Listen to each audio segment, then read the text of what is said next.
All right, well, it is 5:26:23, and the reason I'm dressed like Skeletor, well, I'll get to that momentarily, but I want to bring everybody else in that joins me every week so we can get started with everybody. What's up, Jimmy? What's going on? Jeff? My camera's looking a little. And last, but definitely. Hold on here. Whoa, Brett. What's going on? Brett? What's up, everybody? What's happening, guys? Brett has the light of God over him. Sometimes he lights up, sometimes he doesn't. So I'll start off with it's great to have everybody on the show. This is the Unlive Live version. It is not the 26th to us right now. I believe it's the 23rd, 22nd. But it'll be out on the 26th. Thursday, I think, is the 26th. There's the 25th. No. Jimmy and I are on the road naked. 25th. Doing something wrong. Jeff is probably doing the same thing, but with someone else. And, well, Brett's working as always. And Brittany's going to be looking for big feet.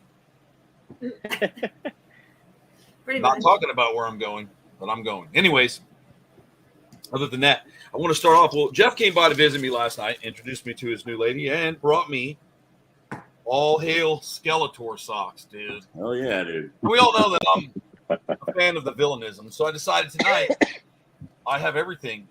I can dress like Skeletor. You do look a little Skeletor-ish. I have my Skeletor sweatshirt. I love it. I have told the story many, many times before. In case you've never heard it, Brett, there was an incident where when I was a kid, I never liked good guys. So I always wanted to get a bad guy toy. Like Jimmy, I probably always wanted a good guy. G.I. Joe, He-Man. He probably was Yeah, Jimmy.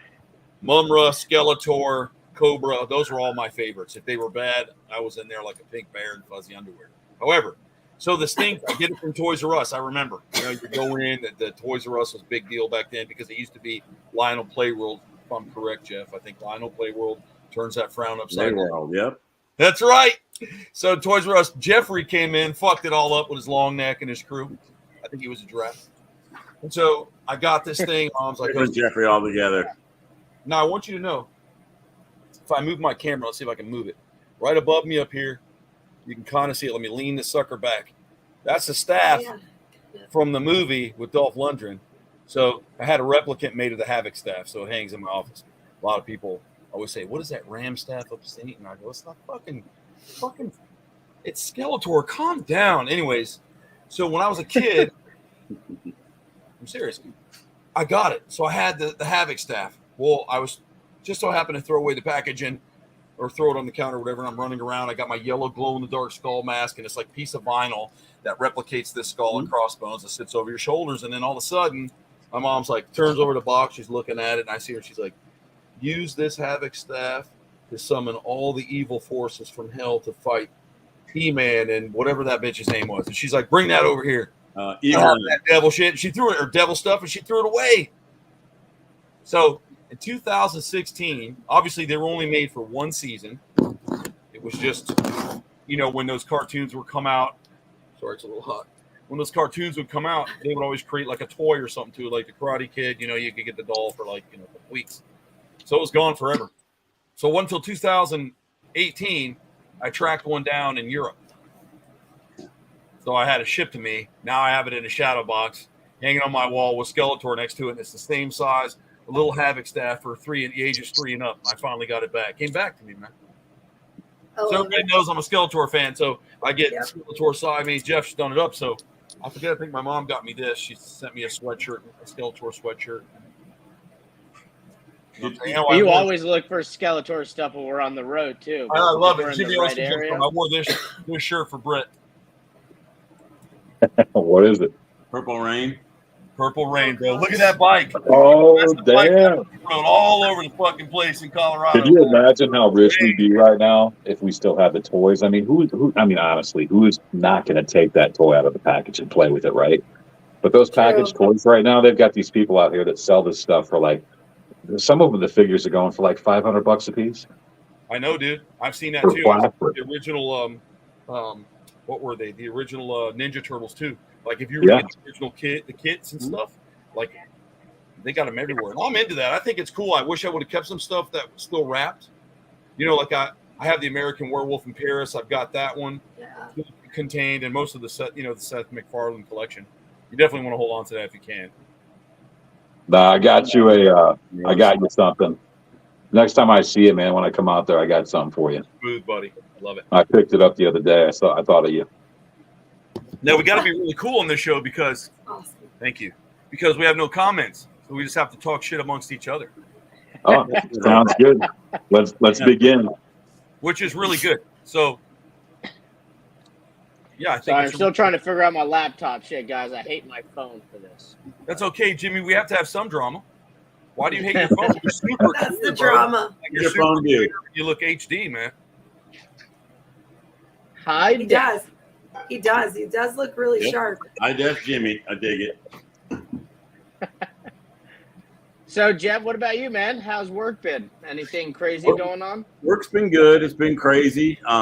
Always crazy, man. I worked 5 in a row last week, and then I had I think I saw you weren't on after that. So when me and Troy did the show last week, I'd worked 5 days in a row, and I had Wednesday, Thursday, Friday off, and then I picked up an overtime day. So I've been trying to pack in a little extra cash and Nice. fill the coffers pretty good. Other than that, just breeding snakes and hoping for eggs. Yeah. So Yeah. let's just cut the shit, Jeff. Like, tell us about this warlock that cast a spell on you. What's going on? Oh, his name was Troy. His name was Troy, huh? Oh shit! Damn. He's the only warlock I know. Oh, Jesus. That's true. It's a fact. No comment, huh? Anymore.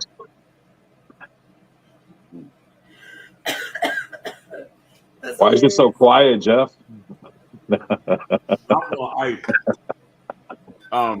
So what spell are we talking about Jimmy, here? you're supposed to. Your name, Jimmy's not. It's not right. It doesn't say Gentle Jimmy. No, it doesn't. It just says Jimmy. Rockstar story, Sideswipe Brett, and Manic Satanic. We'll get into the story of the Jimmy. Sideswipe. Don't talk shit about Where did I Total. change my name? Where did I change my name? Total, man. You lose your voice, Let me tell you some stories, man. I Back in did. the I'm day. losing it. When we were up in the mountains rolling out on bikes and shit, I'll admit it now because fuck them, who cares? Yes, we did some crime. We would find these old ran down. We talk about doing. Yeah, anybody here besides me and Brett ever done a gas run?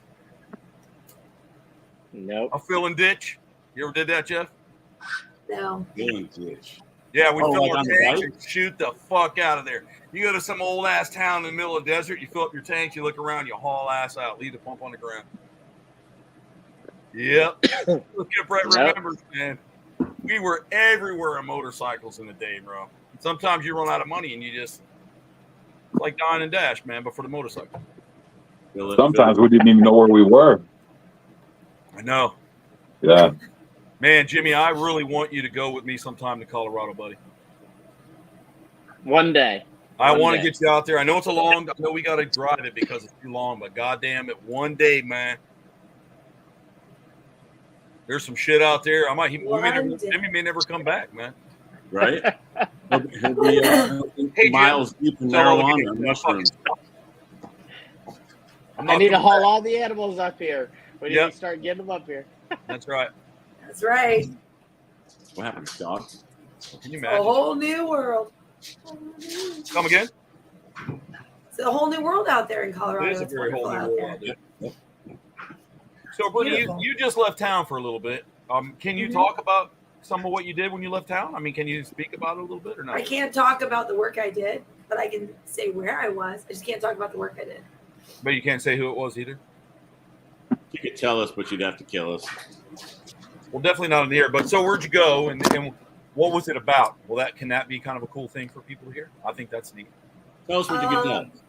I was in Kentucky, and it was paranormal. That's about all I can Nice. say. Cool, cool. Purple Tell me it Rain. was a haunted distillery. I'd be super happy. No, unfortunately not. No. Yeah, no, it was fun. It was a quick trip though. It was like literally like a quick turnaround. Sounds like the ghost stole your voice. Yeah. I don't know what happened. You It run into started any sea today. Honestly, I think it's because I've been working. What did you say? I said, did you run into any sea witches? Your voice is gone. So Oh yeah, I was like, wait, what did he just say? You No, kind of I don't know. Stevie Nicks, Carly Simon hybrid. I like it. It's weird. Oh, I'm down with that. Except for when like I laugh, like it's gone. It's like really, really high. It's gone. It's just gone. It's like a really broken squeaky tone. It's a frog in your throat. You sound like Uncle Cracker, man. That's cool, man. I like it. It is bad. God, it's bad. I don't even know what I was saying anymore. Damn it. It's gone. Oh no, I literally started losing it today.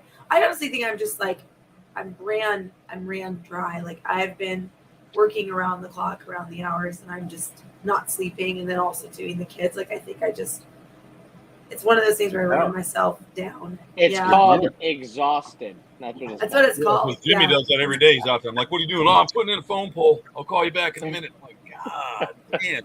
You can see him out there with that Bob Seger song. Like a rock. Oh, strong. It's like a bam, sticking it down in the ground. You know, so I want to say something. So we went to the Spooky Empire. It was a really good time. It was fun. And I'm not, and like I was telling Jeff last night, most people who really know me, I'm not like a super people person. Annabelle's on the wall. Annabelle's I on see the that. wall. It's beautiful.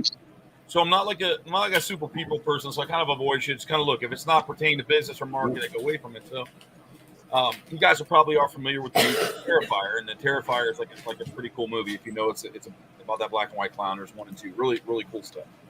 So the actor was there, and then there's just a bunch of different people there, and so there's other people off in the corner, and they were just kind of chilling, but they looked different. You know what I mean? They were like not like most of those actors when they come out, they're like very small. I'm not trying to be insulting, but they're just kind of like they're different looking. It looks like they all came off of 90210. Yeah, they don't look like what they portrayed in the movie. I will say that. They look like Except for Robert Englund. Yeah, except for Robert Englund. He literally looks how he looks like Freddy Krueger. So yeah. Exactly. So we're looking around, and I look and I see all the CDs, and we walk over, and it turns out that Paul Wiley, who is Marilyn Manson's lead guitarist, for the past decade, as you know, I mean, whatever their show is on hold right now for whatever, but we start chatting with them, and it was cool because I got a couple CDs signed. It says "Stay Terrified," whatever, you know, Paul Wiley, and then Brittany, of course, is like, you know, what's going on, guys? Makes friends with his wife, so now they're like best friends. They're already talking about what they're going to do for Christmas and all kind of shit. I wouldn't go that far. I wouldn't go that far. They were like talking, and the woman just goes, here to Brittany, oh, just put your information in my phone. I'm like, well, that's cool, man. You know, Brittany's good at marketing. That's what she does. And I'm a people person. Yeah. So I started talking to him a little bit. We were talking. He was just telling me a little bit of stories, and we got to chat. And then he's like, make sure you keep in touch with whoever, man. It's great to meet you. I'm like, man, that was pretty cool. You know, keep in touch. Well, shit. I'm like, Brittany, I didn't get anything. So he's like, oh, I got everything. So I get a message. He follows me. We start chatting, and then they're like wanting to go to Universal. So, you know, obviously we have friends out there. I don't think there's. Well, I haven't done it for Brett and Jeff yet, but definitely Jimmy. I get tickets for people when they want them, and we take them in the parks. Mm-hmm. And so Brittany said, hey, I think I can get some. Well, great. So we start chatting. Now we're talking a little bit, and so I'm going to take him up there and tomorrow and turn him and her loose at Universal and hope they have a great time. And, you know, it's all about building relationships with decent people in the same mindset you have and also in the same career, I guess, as you're doing, you know, and he just happens to be a very cool guy. And so with that being said, I'm going to talk to him tomorrow and see about, you know, ask him to come on the show and just tell some stories about being on the road and what it's like to actually be a bigger rock star, you know, being away from your family, you know, because he seems like a really cool cat. And he's not your typical, you know, rock star. He's just very about his family. The brief time we did talk, he's just like, you know, I'm tired of traveling and stuff. And I don't blame him. You know, you get to a certain age, you're like, man, here we go again. You know, we're taking a panel down, another chain link fence. We're walking an alligator into a ring. Jimmy's in the back. It's all slow motion. He's greasing his knees, dude. And I'm like, you going to be all right? He's like, so in their case, they're on the bus all the time. They're trying to talk to their children. They're trying to talk to their and I get it. I do know about that road life. And I know Jimmy does too. And hell, I know about it with Jimmy because I spent a long time. Me and an owl and Jimmy lived in a hotel for 18 days. Awesome. He would like run after Jimmy on the floor. He was such a cool little rabbit. Miniature velociraptor. Yeah. He lived with me, man. I'd have to lug him in. I pulled my back out one time moving that fat bastard out of Jimmy's truck, and I'm like, bro, I can't stand up. He's like, give me your arms, give me your arms. He's trying to stretch me out. I mean, because we were just on the road so long. I mean, you're just living on the road on wraps. Yeah. I mean, our uncle died right then and there. I had to take a call. They're like, oh, so-and-so died. I'm like, okay, and you have to go back out, man, because you're on show. And, there was it was crazy. And it was so busy that Jimmy had lines around the whole fair. And so, like, I would see him, but through a sea of humans. Like, it was unbelievable. I mean, that is like the busiest event I've ever worked with you. Like, I'd look across the room because there'd be somebody real wacky would walk in, or like they'd have to make way because someone that was like 700 or 800 pounds would be rolled in. It's Texas. Would be rolled in the big chair, and I'd look over and I'd see it, and I'd look at him, and he would look at the ground. He's like, motherfucker, you look at me. I had to. There is no way I could look at you and keep a straight face. Not because even a little bit. There were some little people that came in. They were formerly known as midgets or whatever, but they were little people. And one of the funny things about that is they were wonderful, by the way. So I'm not making fun of them because they're little people. I'm talking about how funny it is because I said, Jimmy, these people are here to see you. And he was standing around, and he's writing. He looks over, he goes, oh, okay. And he's looking at me, and I'm looking at him, and they're like right down there, bro, standing in front of him. And he goes, oh, hi. Oh, the greatest. Are you talking about that? Yep. Because he was busy, and then he looks over at me, because he was on this, and I'm looking at him, and then he sees that, he goes, oh my gosh, hello, and it was just funny. She goes, yeah, I'm down here. It was just funny. But we had some great people come up. Our friends Kurt and Colette came in. Colette stood up on the fence and yelled, oh my God, it's Jimmy Riffle from the Gator Boys, and screamed it in that room. It was huge. Great time. I forgot about that. Yeah. Yeah. So it's good, but he loves when they do that. You get homesick a little bit. Yeah. He loves that shit. So I can understand being on the road like that and having to go for so long, and you especially have children. I mean, sometimes you can't always take young children to a Manson concert. It's not always like good for their hearing and stuff. Not that the music, but sound that's a lot, man. That's a lot.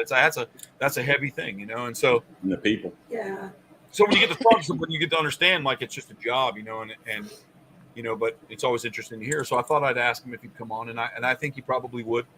I think he'll be glad to come in and talk, and I hope so. So I'm going to ask him this week, and when I set something up, I'll set it up, and I'll have him advertise it, and we'll all get ready and get to be able to talk to somebody with some real life experience like that. That's like a legitimate musician, like it's a legit musician. Not that musicians aren't legit, but somebody that actually is with a very famous band and is. Exactly. I mean, there's a lot of stories. Probably got a lot of cool stuff that you won't get to hear. So it's privileged information, and I think that's really cool. I always like and I appreciate when you meet people like that, and they're so nice. They're so down to earth. They're like really level headed, and like, I mean, his partner, she's amazing. Like just the time that I've spoken with her, like that's the kind of people you want to have like around because they just have a good energy about them. They have a good positive spin on things, and it's like. You just connect with them right away. And in my line of work, I meet so many that are just, come on. Like, I'm stepping away. Like, I'm sorry, I can't right now. Like, like in our field, we call them para-famous because they are striving to, like, be this thing and they think that they are already. And it's like, no, take that down. Like, don't act that way. Like, just be who you are. Don't change. Don't change, please. No, exactly. I can't stand that. I hate when I see really cool people that were cool people, and then they get like just a little bit elevated, and all of a sudden now they're just assholes. And I'm like, why? Like we're all there's no supporting reason for each other. Why are you acting that way? Because I think that, and you have an opinion on that, Brett? I'd like to hear your insight on that. Yeah. My insight on fame? On somebody actually becoming an asshole. Like they were cool, but then they get like a little elevated. People, and all of a sudden they become dicks. I think we all know people like that. I've had friends that I've had to cut out of my life because they were toxic like that. After a while, it was like, you know what? I just can't hang out with you anymore. There's nothing I can learn from you. Yeah. There's nothing that we have in common anymore. It's just like they take a digger, I think, because I think people play the victim and they say, oh, you don't understand. I think the funny thing is you know what? I think a lot of people understand. You're just taking it to the point to where you think that you want to wallow in your own shit and you just want to be rude and toxic to everybody else. And I see it. Or somebody gets on something and I knew a guy that won some money in the lotto and he just stopped talking to all of his old friends. Became this guy that, wanted to go buy his new friends, his new life, his new weird looking pants and go golfing all the time. So I don't know. I just think people, I don't think they know who they are. And I think they make this facade and they pull the wool over their own eyes when they look at themselves in the mirror and they try to become something who they're not. Yeah, they forget who they are and where they're from. Exactly. Exactly. We or all who grow. got them there. Or Yeah. who got them there. That's the biggest one that kills me. Everybody thinks their problems are their own problems, that nobody else can understand what they're going through. But you know what? Things are tough all over. We all got problems. We've all been through a lot of the same shit. People say it all, oh, you wouldn't understand. You don't understand. I was like, I understand perfectly. I may not have been through it, but I understand, how it makes you feel. Oh, yeah. Yeah, exactly, Jeff. A lot of people get pissed off and stuff because everybody does this day. They get pissed off at everything. But one of the things, so my theory on that is like, I truly believe that you are who you are no matter what. And there you go. There you are. There are some, mostly, I can say this honestly, that there isn't many musicians that are, what's the word, assholes and stuff. You know what I'm saying? There isn't many come here, buddy. There isn't many musicians as sexy as Slash. Oh, Slash. I had to bring him on because, you know what I'm saying? Look at that face. Who's not as sexy as Slash? What's up, Slash? I was psyched I got to see Slash last night. I'm doing this because sometimes David Zeke's been asking me how Slash was, so I wanted him to see that my little monkey butt. It's cool that we're closely related to these guys, isn't it? I just love his little face. We're more closely related to old world prosimians.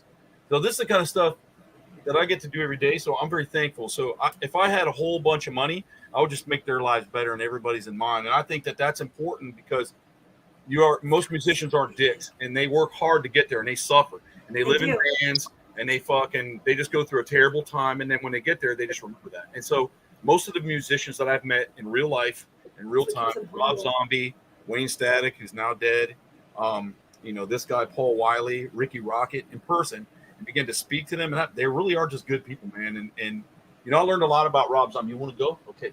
Say goodbye to everybody, though. Bye, Slasher. See you, Slash. Bye, Slash. See you, buddy. Look at it.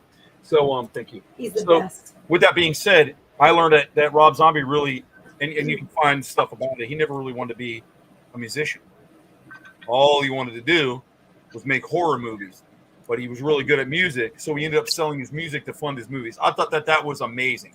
So, when you think about Rob Zombie, he's extremely talented, and anybody I will argue with anybody, he's extremely talented, and the fact that he wrote all that amazing music and the cinematography of his stage show and just the filming that he would do in the presence was all theatrical. Like he just added, he became this person of like I remember we were backstage. It was me and Stu. We were working a concert, and he was in the back getting ready right before the release of House of a Thousand Corpses, Earth Day birthday, and it was like 2000, maybe 1, 2002, 3, somewhere around in there, years ago. And I see he's in the back. He's getting ready. He's all dressed up. He's not really a tall dude. He's just a shorter guy, real strong New York accent. He's putting on these big lace-up boots, and then he's dumping baby powder all over his body, so that when he would go out and sing, they had these fans that were underneath him, and he'd be like dig through the ditches, and he would beat his chest, and just dust would come off of him, and he would sling his hair and it'd be all dirty like he came out of a grave.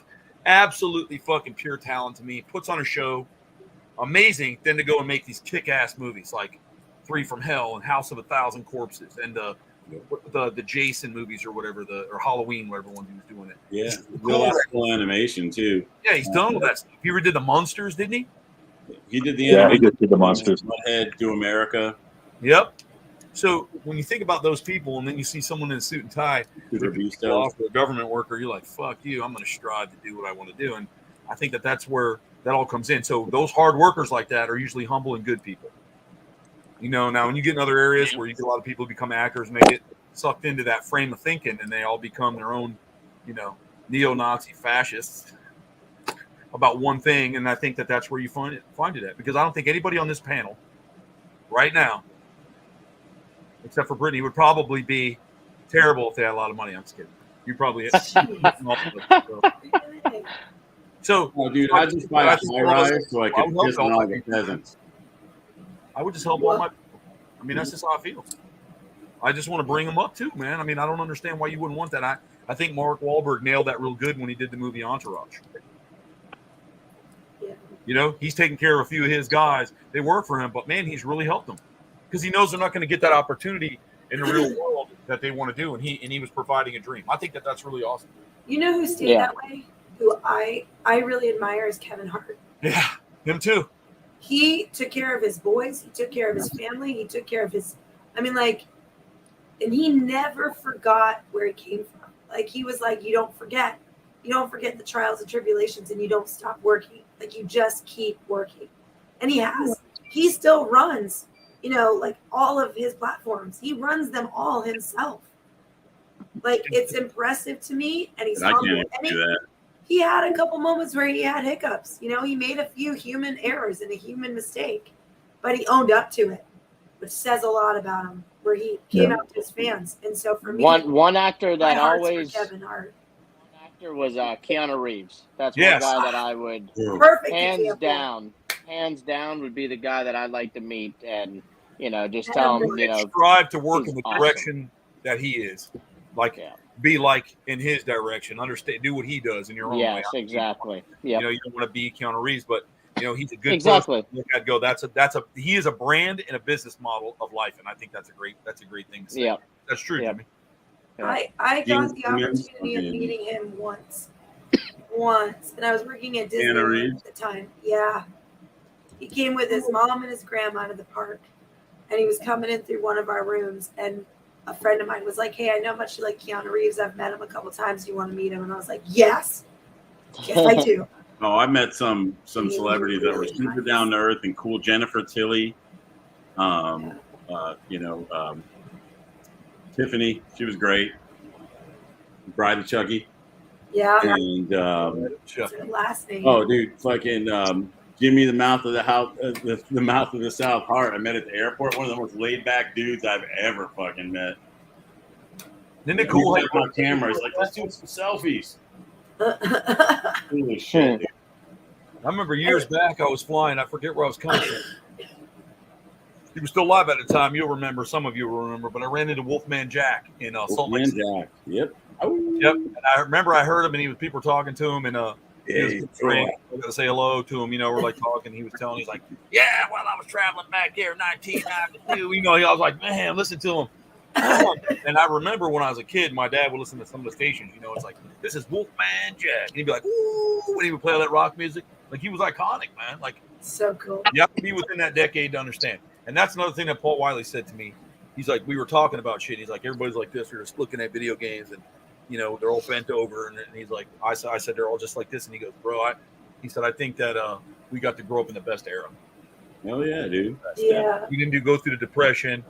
We didn't live through the 60s and 70s. We got to come up in the 80s, man. Coming up in the 80s, I got to tell you, from 1985 to 1995 was my favorite time of my life, man. Hands down. Oh, dude, the 80s were a blast for me, dude. I did not give a fuck about anything. I didn't care about school. I didn't care about what my parents think. I sure didn't care about the fucking police. You know, I was bulletproof. I didn't give a fuck, dude. I didn't care about fucking going and buying drugs in the goddamn fucking hood of hoods. Yep, I'm telling you, man. But it's just so cool, man, to live through that, dude. Like, I would watch police beat the shit out of people, man, for having a little bag of weed on. Colorado, dude, like they pull them out of the car, whip their ass, redneck style. Colorado, kind I of. just agreed with it, but I just remember it was a different time. And sometimes they'd be like, "I know your boy. Get in there right now. I'm gonna kill you." And they go hide off, and they go tell their parents, "Oh, I saw Jeremiah out there hanging out with Brett and Troy, and that's a problem."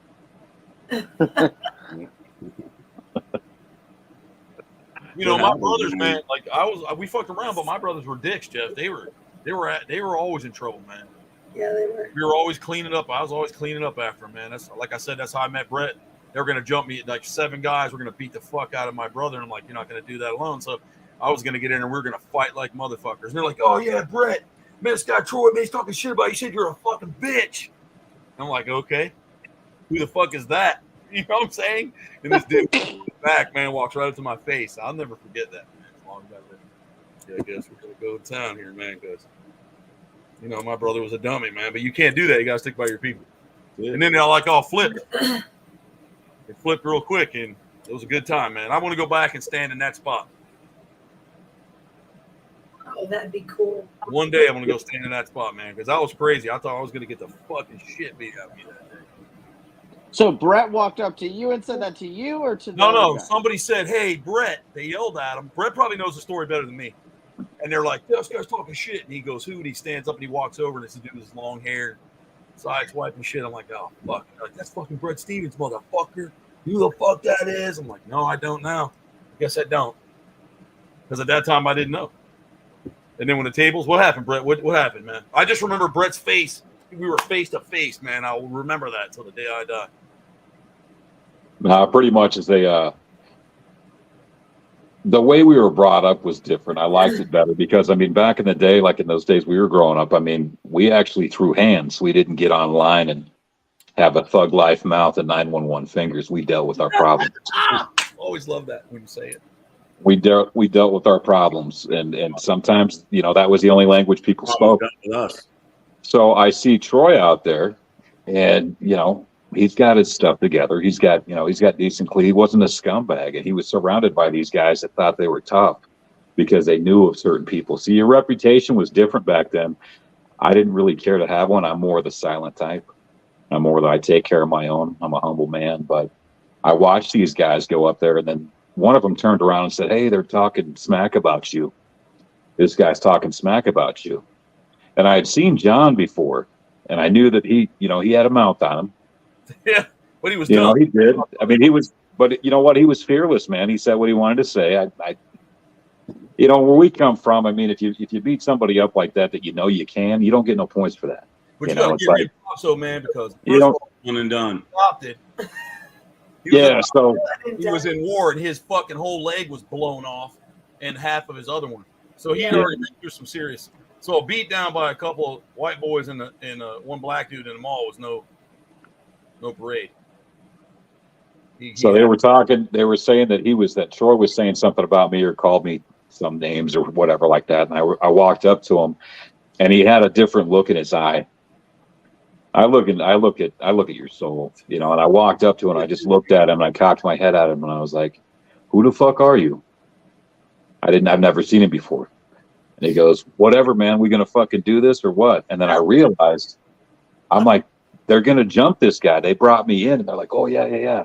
They were just instigators." And I turned around and I said, "Well, let's take these fuckers then." And these were people I knew. I never knew Troy. I was like, it's not fair. It's not fair. I see all these guys surrounding Troy and his brother. He's protecting his brother, and I liked that, man. That was hard. I was like, you know what? He stood up to like, you know what? Hey, if I get beat up, it's fine, but I'm gonna one of you is gonna be underneath me, and you're gonna go to the hospital. And I respected it so much. I turned around on people that I knew and I grew up with, and I knew they were scumbags. They weren't my friends. I knew who they were, and just turned around and looked at them. Is there a problem? Let's do this. It was the weirdest thing because you've been chopping people up for a few months. I guess part of that they were terrified of you. I didn't know that. I was still kind of new to town, man. I didn't know what was going on, man. But that's what I'm talking about too, though. Like when I got back from the service, man, a bunch of friends I used to have, they were throwing a party for me, and I was like, great, let's hang out, let's catch up. And I go to this party, and they're into some bad shit, And I told them, man, I mean, with a sorrow heart, I said, I can't hang out with you guys anymore. We're nothing alike. I've seen too much. I've experienced too much life experience to hang out with you guys anymore. And I hope you understand. And a couple of them died. And the stupid shit. And it makes you look at yourself different. It's like, man, was I really about that? No, not really. But I never judged anybody either. So that kind of all swings back around to where people are going to do what they want to do. And I never judge somebody by making a mistake. I judge them for after they make that mistake. What are you doing? Did you learn from it? Especially when you have that life-altering challenge when you get girls, and I got kids and I got 2 females. So it's like, I have to be a better man. I have to be a better man. And I don't think I was ever a bad man. I just think that there were certain situations where it was like, I'm not going to stand by idle and watch somebody do something wrong, because it would just make me feel like if I knew I could have helped somebody or done something or change a course of something, I was going to do it. I wasn't a saint either, but at the same time, it was like I felt justified. Yeah. And then when you go off and you have some life experience, you come back to where you used to be, and you're not who you are anymore. So I think that humbles you. And that's how I met Brett. I mean, that's how I met Troy. I met another guy named Brett Brown, another guy named Brett Darnell. That guy. There's Brett's in Colorado. And there was only 3 that I knew of. It was us 3. Brett Brown sounds familiar, man. Brett Brown works out at Disney in California as an artist. He was a really good artist, man. He could do. What's that? Was he from Longmont or Meade or something like that? He was from Longmont, yeah. I remember that dude. Wow. And then Brett Darnell, we hung out. We all were in martial arts together. And they called us the Killer Bees, because it was the 80s, Brian Blair. And then when I got back, like one of them was really strung out on drugs. The other one, got his life together. It's crazy to, see how people, the choices they make. Yeah. But I still talk to a lot of those guys, every once in a while, and it's like we never skipped a beat. It's like, I think that says something about people. I really do. It really does. And there's a few people like, I can think of a couple. I don't want to say names and stuff, but I think you know what I'm talking about. There's a couple guys, and they were just they're still the same as they were, man. Yeah.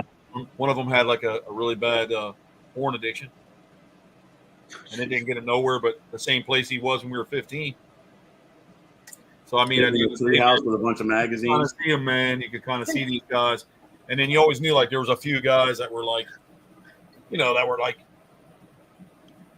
oh well, mellow kind of dudes, but now they're more successful and they're doing more things. And you got these guys that are just a train wreck.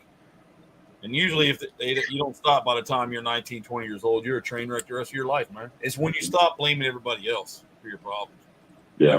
So 21 years. I always take blame. I've made some mistakes in my life on certain people I've trusted or spoke to, but it's on me because I was learning I'm honing. And so my skills were not yet honed to what they are today. So the people in my life, it's my mistake. You got to own up to it. Anybody that, you fuck up, and not you in general, I'm saying to anybody. And if they do it to you, Jimmy, and you don't see it coming, man, it's just because you didn't hone in on it. So you learn as you get older, you learn, and that's what we do. And there was times but I'm not blaming those people because Flavio said those people are always those people. You're the asshole because you didn't figure that out sooner. Yeah, when people show you who they are, believe them. That resonates with me, man. And so exactly. Now I study everything. I study everything, which I always did. I mean, Brett's known me for a long time. I'll always study something or someone. I learn it. I can tell a lot, man, by the way you move and where you shift your shoulders. And I know a lot. And so over time and being in a club, I wasn't one of those guys. And I moved up the ranks quick. I wasn't one of those guys that wanted to walk around with my shirt off and beat women and fucking do cocaine and rape and pillage. And I wasn't that type of biker.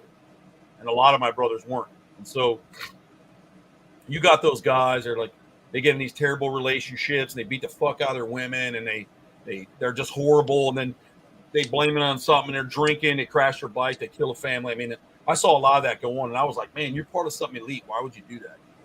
But you learn. So it's my fault. So the people in my life that I allowed in that are shitty. And like Brett says, it's perfect. You need more haters, man, because all your old ones became your fans. And that's fucking true, man. Yeah, it's true. I mean, I love that saying, and I think so. You just hone it in. So now, like Jimmy, you've had your fair share. You know what to look for. I mean, everybody does. We get there. We just got to learn not to ignore that stuff. But I did tell Brett to come out to Florida. Yeah. And I know his kids would love waking up to lemurs and kangaroo hugs and things like that. I mean, let's go mess up your neighborhood. Who wouldn't? You got to take them back. But you know what I'm saying? Go ahead, Jeff. I'm looking forward to it. Who wouldn't love to wake up to that? Yeah, but I mean, think about it. All of us here, man. I mean, Brittany has children and a couple little pets, but Jeff's got a good collection of snakes. He's got his best friend, that big tortoise that lives in the backyard. Jimmy's got a ton of shit there. So we get to wake up with what people really want to do. And Brett, you made something valid earlier when we were talking. They want it till they get there. And then when they get there and they realize what it takes to do, man, It takes a lot of sacrifice, like having children, man. I don't know anything about that. I don't. Jimmy may or may not have kids. I don't know. I don't know if he knows them, but I don't know. I don't have any grounds kids. all over America. So those kids that you're aware of, Jeff, you know, Brett's got kids and Brittany, y'all have kids. You know what you give your life for, man. And I think that's it's a full-time job. It's the same thing when you have a lot of animals, man. They need you and they rely on you. They're like 2-year-olds forever. Yep. My daughter wants to say hi real quick. Go ahead, say hi. Well, there you go. He's like, put this down, man. No drinking on the camera. So we're lucky to get up. Sometimes when I get down like that, I can go stand outside, man. I got a lemur that I just had on, picking in my ear and cleaning stuff. And I'm watching a kangaroo hop around and box tortoises. I'm thinking, what the fuck is going on? Either I'm super high or this is real. Both. I like your shirt, Brett. Saw that right away. Yeah, I took the kids out to South Dakota last year. We hit all the spots, and I have a feeling she knew you were going to go tonight. She put that on for you because she knows you like that stuff. I love it. So they want to come out and meet you, Brittany. So it's pretty exciting. Nobody wants to meet the rest of us, but Brittany always gets. Everybody wants to meet Brittany and have the fun stuff. Whatever. No, that's not true. I only want to see Brett if he comes in the motorcycle and in his white jeans. I'm done. Oh, he's wearing white jeans. I'm coming. White jeans, bro. Look at that. Oh, my alien. I have one. He's back Oh, here. God. Alien Wars. Here we go. Like, no, it's the same one. just whip out your precious. It's the same one, yeah. Yeah, it's the same Yours looks one. like he doesn't have a year-round tan. Maybe his is a little more like from another country or something. I got a big old 150-gallon salt tank I was going to put him in, but I think it'll deteriorate him, so I'm going to just keep He him looks out. awesome. He looks a little more South American than Brittany's, though.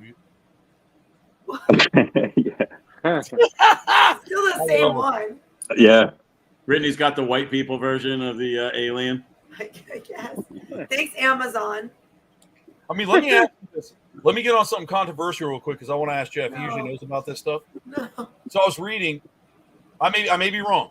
So I want to ask him because he normally knows. So I'm not a fan of Al Sharpton. I think he's a douchebag. But and I think that what he stands for is shit, and he propagates racism and hatred. So he's a fucktard, and I'll say it to anybody. Liar. He does not have the black community's best interest at heart. He's a liar, a thief. He's a controversial piece of shit. He's got his own pocket's best interest at heart, without a doubt. And so the NAACP Huckster. and one of the head members of the LBGTQ, I hope I said that correct, deemed Florida very unsafe for any gay or trans or black people.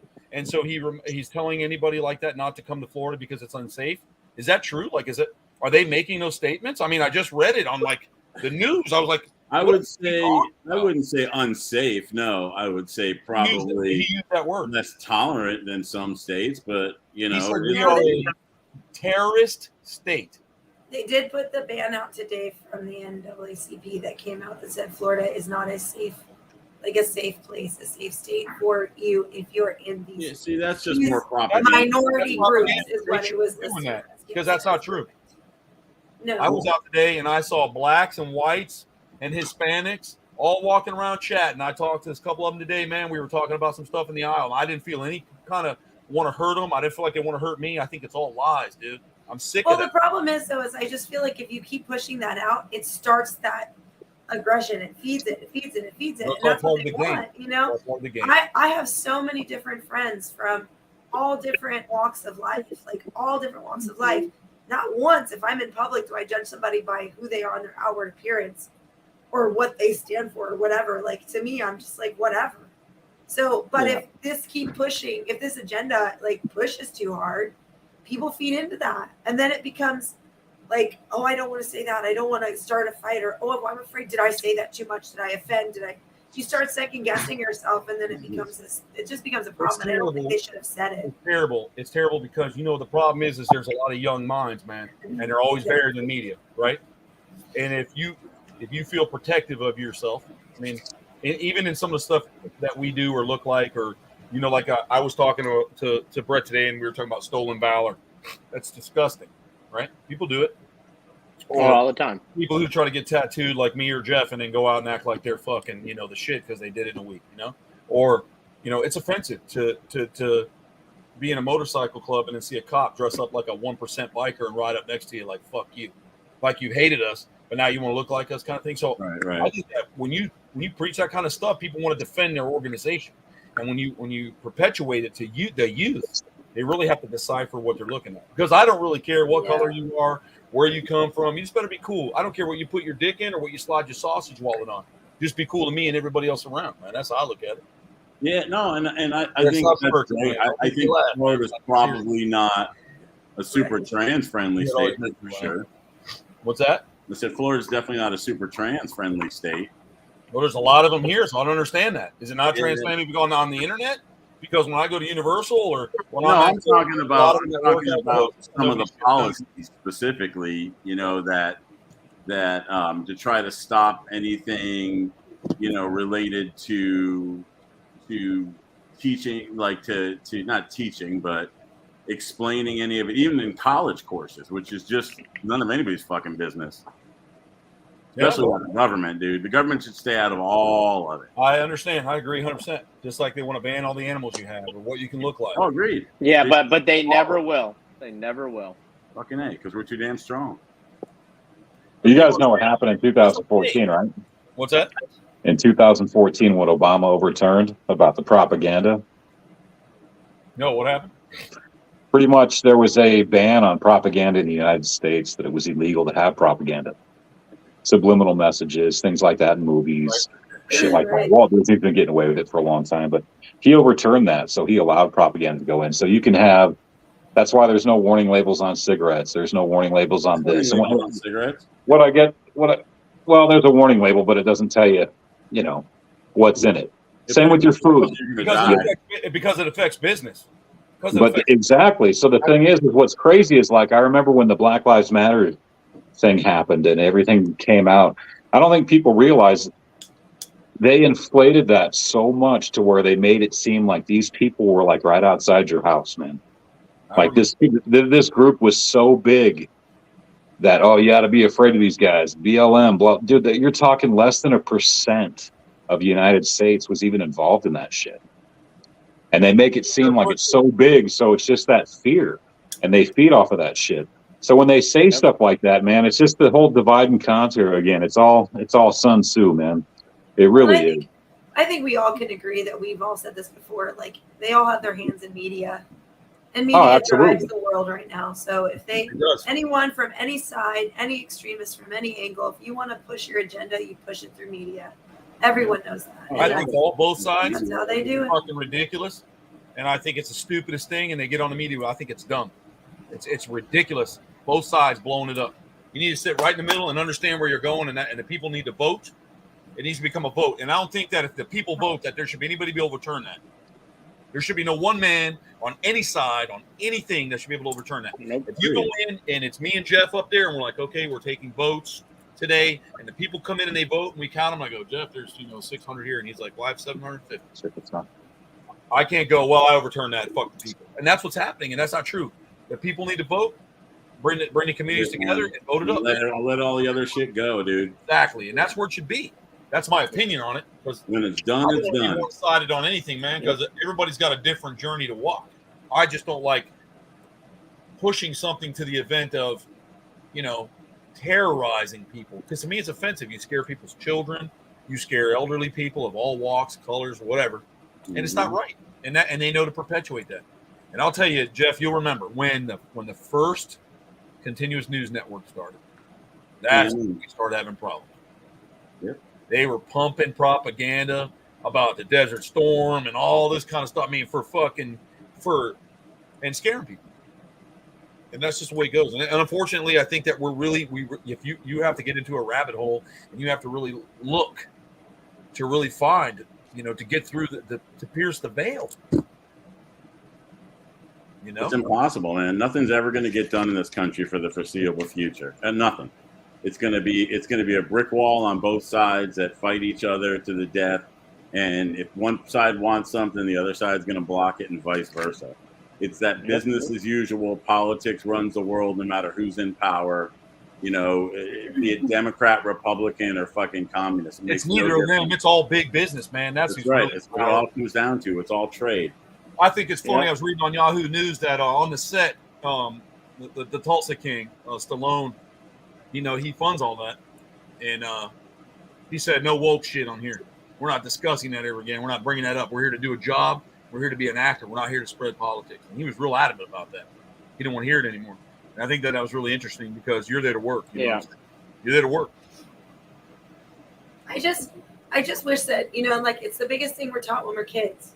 You don't talk politics, you don't talk religion, and everything works. You know, because everyone's entitled to have their own personal take. It's when it becomes pushing down my throat. That's when I have a problem. Well, our politics when we were young. I'm so go with the flow. Religion. I'm so like I have my view and I'm cool with how I live, and I'm not going to judge you for how you live. Like whatever your view is, whatever you're taking, as long as you and I are cool, I'm cool. Like I just don't care. Just don't push it on me, and out of respect for you, I would never push myself on you. That's really good. Exactly. I just push people to live like that. Babies, and we're going to go wear diapers, and we're going to sit in class with them and eat out of our diapers. So I'm glad that we're close. Do we have to eat out of the diapers? Like, yes, bring our own food. Okay, let me rewind. I do draw lines. Okay, I do draw lines. Let me recant that. I mean, you have There is some lines I have to games with that, man, because you know I've got a couple nephews, and my niece and nephew, especially at Brittany's, I'm really close with, and I think that all the bullshit that they do on all sides of it, whether it be religion or hatred or sexual stuff for 5-6-year-olds, none of that should be available to them. They should just be able to be children first. Yeah, exactly. Yep. And then let them get older and then do that. That's it. You can't keep things from kids. They're going to find out. We found out. And that's not what I meant. I'm not talking about biological stuff. I'm talking about the wars, and they shouldn't have to know about shooting. They find that shit out too. They all got smartphones. It's all over everything, man. The information age is out. You can't put that genie back in the bottle. Exactly. It should still be allowed to be kids. That's all I'm saying. Oh, absolutely. As long as possible. But they're going to find out about war. They're going to find out about hate. They're going to find out about drugs. They're going to find out about... I think that's what made our childhood so good, like our era of childhood growing up so good, was we didn't have that accessibility right in our hand. We weren't exposed to all of that. Yeah, that's true. So we found out on the playground. You're pretty good with it. What? I mean, you did. You guys, I mean, when you were coming up, when it was like there was internet and all kinds of stuff. Oh yeah, but it wasn't anything like it is now. No, but I mean, it was the beginning. Yeah. Oh, it was the beginning. No, we had word of mouth. Yeah. Yeah. The neighborhood. But still, though, you still were. And then we got to page it to each other with pagers. But there's still an innocence, and there was an organic. I remember beepers. Growing but up. there was no innocence for me. I'm not gonna lie. From the time I was about 10, I was a fucking bad seed.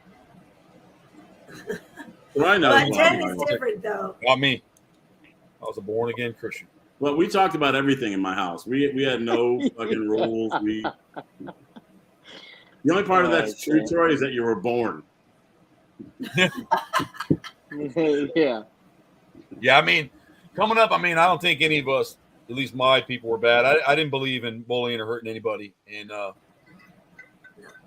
you know, I've seen a lot of bad and I've seen a lot of good, but I think that, you know, I never hurt anyone. I always want to look out for somebody. Brett was the same way. We never let the underdog take a beating or any of that kind of stuff. You just didn't do that, man. And I think there was a lot more of that back then. Now there's so much hate, man, for everybody. I mean, you're born an adult anymore. That's what I'm saying. It's disgusting, man. Like, leave them alone, man. Let them try to do the best you can with them. And like I said, I don't even think you need school. I didn't learn shit in that fucking thing. We went through it and graduated, but I didn't learn anything. I have to read this or I have to conform. I didn't even do the Pledge of Allegiance. You can judge me if you want. Oh, I never did that shit, dude. I thought it was because they were trying to make me be a good little robot. I didn't like that feeling. Maybe I was a little advanced. That's how I felt. I'd get in trouble. Stand up, Mr. Lilly. They sent me off to boarding school when I was in 8th grade because I had some issues behaving. And they used to say the Lord's Prayer every morning at an assembly, every fucking morning. And I just sit there with my head down, my mouth shut. I'm like, I don't even know the words to this shit. Yeah, the poor guy's Jewish. You're putting him in a freaking Christian environment. That's not even fair either. He's Jewish, right? I'm a straight Jew, for fuck's sake. I know. Send him to at least the Star David boarding school. What the fuck? Yeah, that's called Israeli my God. Defense Forces. That's where they send you off to there. I've been still trying to. I'm serious. I wasn't kidding. I was still trying to make the Star David pentagram collage for me and you for the Manic Satanic and the Motley Croc. Love it, dude. I'm down. But I keep doing it. Well, I've drawn it a couple times. I'll perfect it. But I keep doing it, and every time I do it, it comes out like something like we look like we should have chakra and shit. Like we're like, oh, Gandhi, man. Like we worship, the Hindu religion. I'm like, man, it can't look like that. It's got to look like what it is. I don't know. The Hindus got some badass gods, though, man. You got your We fucking. do, but I don't and- want to make ours look like that. No, hell no, dude. Hey, I'll be right back, guys. That's fine. Right So back. I want to make sure we try to put that in there. And then, Jimmy's got a little hat and a snake hook thing we drew. I'm going to do some collages. I haven't had a lot of time, but, I'll get them together and I'm going to get them up on the site. But I just think it'd be Beautiful. cool if you did like I'll do one for Brett yeah. Sideswipe. I'll come up with some good artwork for that one. the croc skull with like the chain tooth necklace, like that. It's kind of like hanging. Yeah, out. I thought about doing a croc skull with a side swipe, dude. For Brett. You know what I'm saying? As long as it's a white skull, it has to be like a really pretty, pristine white. Yeah, he was a sharp dresser when he was young, man. Brett He could was. pretty fly for a white guy. He was. I clean up pretty well, man. I do. Hey, man, I'm just always working. he's top of room. I'm surprised he ain't got more children than that motherfucker. Let me tell you. You guys and the How do you hammer know that? pants. Oh, I The love my hammer hammer pants. pants. What are you talking about? The Oh Zuba. my God. The Fuck, hammer I wish I pants. still had those. I'd wear them The now. hammer pants? Hell yeah. Yes. I will never forget. Brett Well, and Troy had their They were hammer more like pants. the ones that they were wild, bro. They were like the ones that WWF wore. Remember, like the It's green and crazy, black Jack. zebra and the Zubas, dude. yeah, they were. Yeah, they were Zubas. Like they were pleated like kind of diagonal down the leg, and you had two pieces of Velcro that kind of Yeah, popped those on the belt. Yeah. It didn't happen. Yeah. that one. I love that shit, bro. I don't care. I'll wear whatever. I don't give a fuck. I guess I don't know if I have a style or not because I'll do whatever. I still remember that as a kid, though. Like, I still remember this. Troy also had a red suit. Remember your red suit? Yep.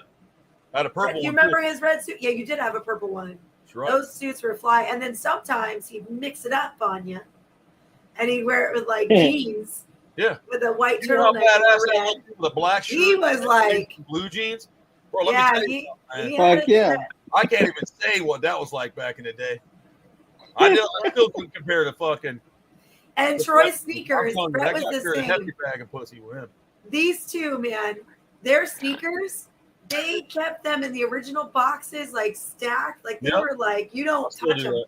You wear them when you wear them because they're going out. It's for special occasions. Like Yep, these you shoes put 'em are for this, these shoes are for that, and like they were always in there. There was a scuff. I remember I learned so many techniques from my brother. Like if there was a scuff mark, what you use with what toothbrush to like get that cuff off, take it, polish it back, stick it back in the That's box. because we had Oh high end my- sneakers back then, original Air Jordans and I remember that. I was like, Robinson, the Air Robinson blow up with the basketball man for the Reeboks. I mean, we had all that shit.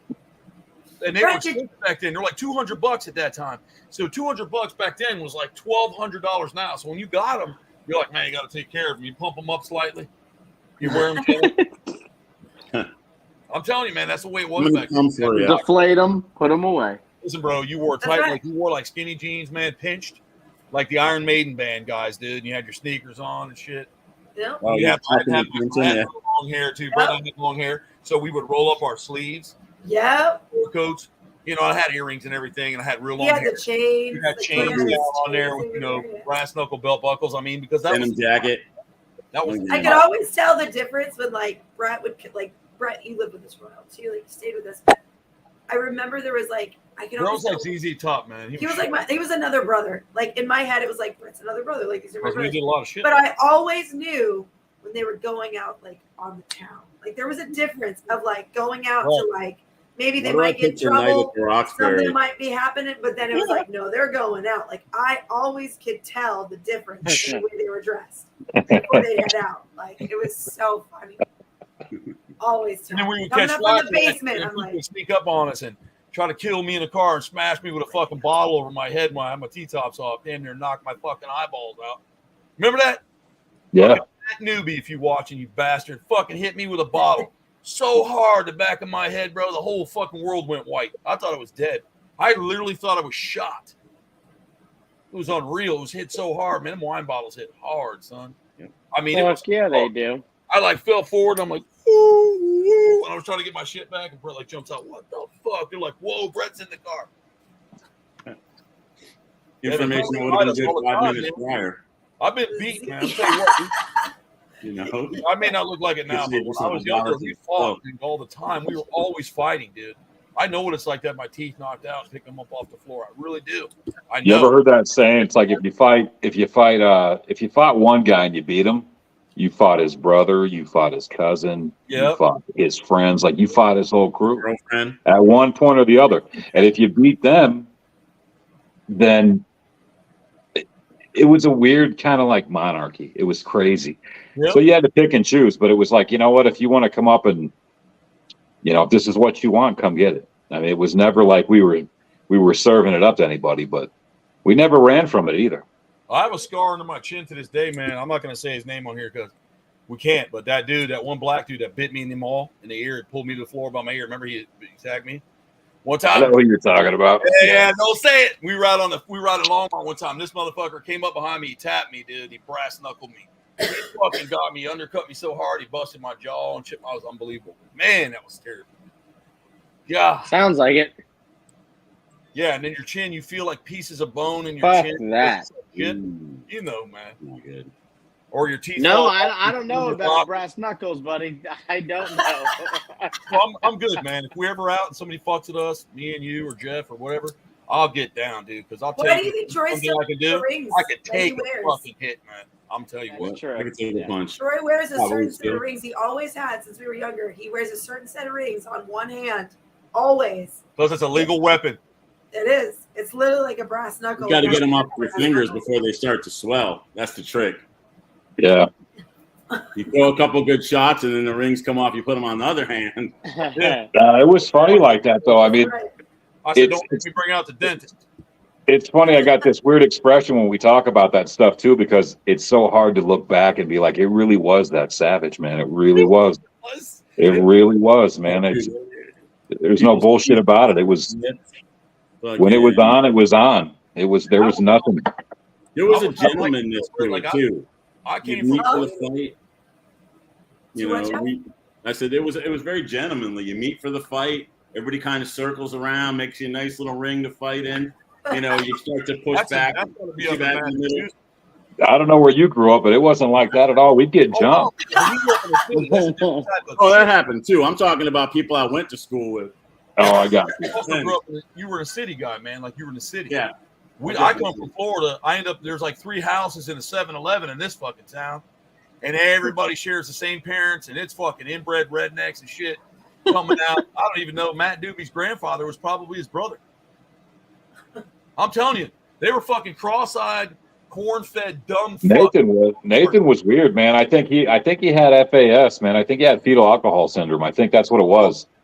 Okay. But he would try anybody. This guy was probably maybe 5 foot, but he'd fight anybody. He'd go up and talk. So he'd get his ass whipped every time, but he would fight you. He'd punch you. But I don't know, man. I used to take that as like a compliment, man, because when they'd pull knives, they'd pull bats out, they'd pull some shit out. And I used to just smile, I'd grin like, hell yeah, man, you're scared. I got the upper hand. Yeah, they're like, I got a big gun. Yeah, I got the upper hand. You're already afraid. So. But it was good because Jimmy knows. I've heard some stories about Jimmy too. I've heard some stories, man.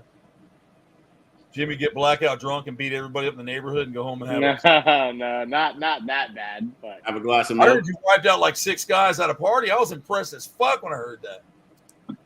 Damn. No, I don't know about that many. Oh, come on, bro. What happened? Tell the truth. He's being humble. He's being humble. There's just. I mean, when you're a teen, I don't drink like that anymore. So. Enough said. That's why. Well said. Yeah. But I know, you know what I learned? We're going to get him a funnel. We're going to get down. We'll fill him up and turn his ass loose. Go on a scrap night with Jimmy. He'll hawk smash it. We'll go clean up behind him. You'd have a whole show.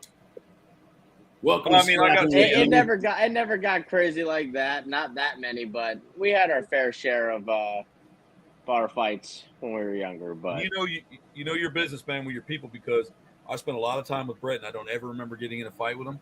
And I spent a shit ton of time with Jimmy, and I don't ever remember. I mean, Jimmy and I basically lived together for that whole goddamn year, and it was like, especially when you run out of because this guy's the Well, same. we only had one scuffle and like one word back and forth, and that was it. That Yeah, was we done got a then. little argument, man. We were screaming, but Yeah. that was mainly me because I ran out of weed, dude. What the fuck?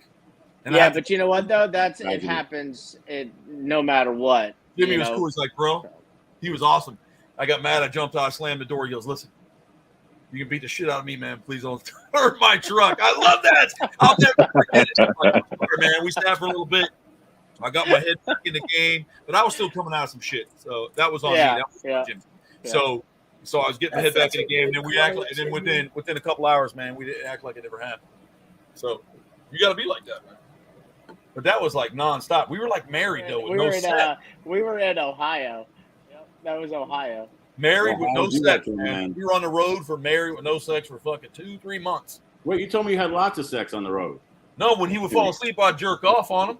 That's not real. That's not real sex. I woke up, stuck to the sheets a few times, and I know I didn't It get felt up. funny when I woke up when I was. You just sharing a little friction on you, Jimmy, or what?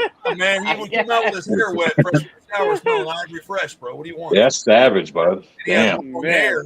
Comes out with a towel, lays down pulling on out the some bed, kind of repressed memories, rolls man. over, bro. We're You all see- passed out driving. He flips his hair back like that so he doesn't lay on it, bro. And it like drapes over, and you're like, he's laying on his side. You're like, just don't roll over. Pew! Jimmy. If you ever wake up like this, just go back to sleep, Jimmy. Just go back to sleep. It's a Let it happen. I would literally just grab my pillow and walk out the front door. I can see you just closing your eyes and holding your pillow and hoping for the worst. right. I'm not really here. I'm not really here. You know, I mean, but that's how you get. But so you act like you're a married couple, man, when you're on the road like that. Yep. I've been there. And you know, there is no really making up. So you just got to learn to deal. And I mean, that's when we were probates. We would make our probates. We'd take our probates on the road. When we were probates, we had to go spend like fucking 14, 15 days with somebody on the road. You find out who you really are when that shit goes. Let me tell you what, because you don't sleep. You know, they're like, wash a bike. You don't go to bed tonight. You stand. You know, you earn your keep. And guys would be falling off left and right. But those dudes that were solid, then you were solid brothers too, man, when you were in the club. I'm just saying. That's how it went. And so that's it. You know who your boys are. Me and Jimmy, we just had to probate on the road in the fair circuit. I mean, there was inbreds, right. child molesters, and ghosts. I mean, it was a wild trip, man. Oh, they put All you the in the above. pedophile hotel. All the Why above. would they put you in the pedophile hotel? And Jimmy's like, I don't know. That's where they put me. Because I'm like, Jimmy, why is it downstairs locked up like prison? And why is there bars all over the windows in the basement level of this building? He's like, I don't know. But the cool part is they were all bars on the inside, Brett, and that public swimming pool was there. So you had a key and you could get in. They couldn't get through the bars, but they could all look out the window at the kids swimming. You think I'm making this shit up? It's fucking real, Jimmy. It was real. It was real as it Real. I'm gets. like, there's kids down there swimming, and they got them in the pedophile. And then one guy walked by walking a fake animal on a leash. He's like, down the hall, and I was like, he walked between me and Jimmy, and I had to question if we were alive or he was. Damn, man. I'm like, are we seeing ghosts or are we a ghost? What the hell's going on? So He just turned the corner and living his best life. then like 3 a.m, the whole hallway on aisle 3 was all infants screaming. Tell me you remember that. I remember it. I'm Yep. like, we need to go to sleep and just get out of here real quick. Because all I was thinking of was Hotel California, Jeff. You can check in, but you can't check out, bro. Oh no. I'd say there's some creepy hotels like that, dude, where you fucking sleep with one eye open. You know what's more dangerous, the bugs or the people staying in the hotel with you? Man, I'm telling you, it's terrible. I try not to do that. We didn't really do that. We just got in Weird Town. It was like Farm Town, Goat Pen, Ohio, or North Dakota, and they're like, North Dakota. That one came was down North from the Dakota. village, eh? Brought the family. And he's like looking over here, but his eyes here, and he's looking at me. I was like, oh my God. The heck kind of fair is this, Jimmy? What are you doing? Both have eyes and shit. Yeah, it was really, there was some of that there. His fans weren't like that. Like the people that came to see him, they were like, oh, Jimmy's here. We love your show. But then when these village people would come down from the mountains, man, it was weird. Village All people, looked the same, but they did not live in cities or towns. They called it. right? You know, Yeah, what was that? What'd they call it? they're like, we're up in the village, six kilometers south and 2 points left. I'm like, Hey, oh, what did they call that place in New York when we were and there? Graham on the way over. Remember that? When When Onion you- Town. Onion Town. Onion Town. Yeah, y'all want to have some fun? Look that up. Onion Town, New York. It's awesome. Onions. Talk about inbreeding. I Like, wonder what they grow there. Sounds amazing. They have no power, no lights. They all have kids. And if it's an absolute emergency, it's like one cell phone. They bring the babies to the gate. Paramedics aren't allowed to go on the land. People try to go through there and film YouTube, and they get shot at, and boulders are thrown through their windows. Like, they don't want you there. They're sad. It's legit. Like, it's savage. Like, they'll be in there fucking their sister. Oh, pop rock. Hold on. Intruder. And they pick up a rock. Boom, boom. It's just unbelievable. Then they go right back to banging their little sister, and they make more of them. They're all running out there with one arm longer than the other one. Look that shit up. I mean, I see that sometimes, and I think we're on Facebook going, oh. We're trolling. You see that, bro? You see those kind of people live? You're like, those poor things, man, don't even know. Like, you don't know when you're born with one arm, like they got a hairy side and an arm because you're like 5th generation grandpa. Think about it. It's terrible for them, and they got no choice. So they're just taught that, but that's a true area. But that's what it was like when they come from the villages. The villagers come with their torches to burn you. Daddy died, and I took over with Ma, and we made more chilling. When I was out in, it was somewhere in Central Florida, because I was out at NAS Jacksonville in Florida, and my buddy, his name was Biker Tom, and he was having this little shindig going on. They were doing a pig roast, and we took this fucking road way out of nowhere, man. And there was these houses out there. You just didn't think that people lived like that. And that was where his family lived. And I had jeans and a T-shirt on, and I was like overdressed, like they were looking at me weird. I felt really uncomfortable, man. Like when we first drove up, this guy shot a 7-mag outside the second story window. Boom. And he's like, "Yeah, boy." Everybody was screaming and shit, and I was like, I was terrified, man. I was like, we're gonna die out here. Well, you know what? I'll leave on this. Yeah. We're 11 minutes into the hour, and I had a good time. I think it's going to be a fun show. Remember, again, guys, it's not live. I experienced something like that with Jeff. We ended up doing wrong turn on the levee down in South Florida. Shit, yeah, dude. And we went through this street, and there were houses on the street, some crashed cars, and, like, you knew you were in an area that was, like, so bad. I don't know if it was reservation or if it was, American land. I don't know, but I remember we were going through, and there were these houses real quiet. And I'm like, this is weird. You see someone at the door just kind of look around at you when you go by. And I was like, please, God, let us get to that next gate. And I'm thinking, Jeff, don't even unlock it. Just drive right through that motherfucker. Get us out of here. My Max Fish Camp, Jimmy. What's that? My Max Fish Camp. Okay. Yep. Bro. Right, not far from Holiday Park.